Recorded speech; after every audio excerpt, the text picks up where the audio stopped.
clips it over room for number 7.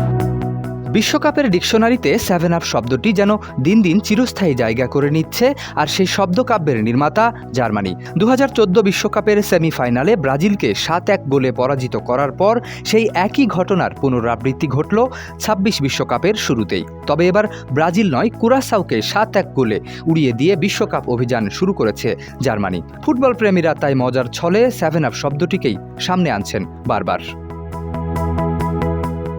তবে কুরাসাও বিশ্বকাপ ফুটবলে নতুন দেশ, এমন এক দেশ যাদের বিশ্বকাপে ওঠাটাই ছিল স্বপ্নের মতো।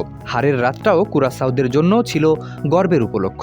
বিশ্বকাপের ইতিহাসে সবচেয়ে কম জনসংখ্যার দেশ হিসেবে অংশ নেয়া দলটি তাদের প্রথম ম্যাচেই খুঁজে পেয়েছে প্রথম গোল, যে গোলের নায়ক লিভানো কোমেনেনসিয়া, যার নাম হয়তো আজ থেকে বহু বছর পরও উচ্চারিত হবে কুরাসাও ফুটবলের ইতিহাসে বিশ্বকাপের প্রথম গোলদাতা হিসেবে।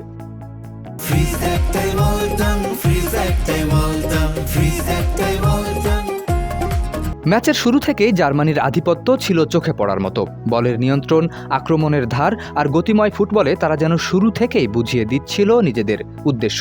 মাত্র 6 মিনিটেই ফেলিক্স এনমেচার গোলে এগিয়ে যায় জার্মানি। এবারের বিশ্বকাপের দ্রুততম গোলও সেটি। মনে হচ্ছিল ম্যাচটা হয়তো একতরফাই হতে যাচ্ছে, কিন্তু 21 মিনিটে তৈরি হয় এমন এক মুহূর্ত যা কুরাসাওবাসীরা কখনোই ভুলতে পারবে না। বক্সের ভেতরে ফাঁকা জায়গায় বল পেয়ে বাঁ পায়ের শটে জার্মান গোলরক্ষক ম্যানুয়েল নয়ারকে পরাস্ত করেন লিভানো কোমেনেনসিয়া। বিশ্বকাপে নিজেদের প্রথম ম্যাচ, আর সেই ম্যাচেই প্রথম গোল। গ্যালারির ছোট্ট নীল অংশে তখন আনন্দের বিস্ফোরণ। স্কোর লাইন 1-1, আর কুরাসাওদের স্বপ্ন তখন বাস্তব। তবে সেই আনন্দ বেশিক্ষণ স্থায়ী হয়নি। কোমেনেনসিয়ার গোল যেন ঘুমন্ত এক দৈত্যকে জাগিয়ে তোলে।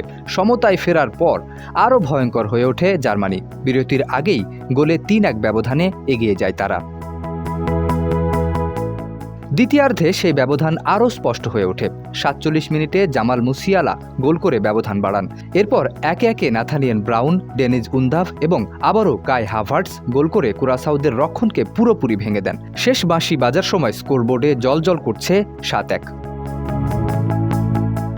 7 গোল হজমের কষ্ট হয়তো সময়ের সঙ্গে মুছে যাবে কুরাসাওবাসীর, কিন্তু বিশ্বকাপের মঞ্চে প্রথমবার গোল করার স্মৃতিই থাকবে চিরকাল। শরীফ উদ্দিন, ইত্তেফাক নিউজ।